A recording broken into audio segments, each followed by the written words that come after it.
आपण ज्या व्यक्तीला कॉल केला आहे ती आता दुसऱ्या कॉलवर व्यस्त आहे. हॅलो, कुणाला बोलत होती ग? काय रे तुझी कटकट? जेव्हा बघल तेव्हा नुसता संशयच घेत असतो माझ्यावर.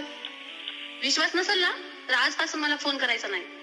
जा बाळा, तुला आजपासून माझा त्रास नाही होणार.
A-S-A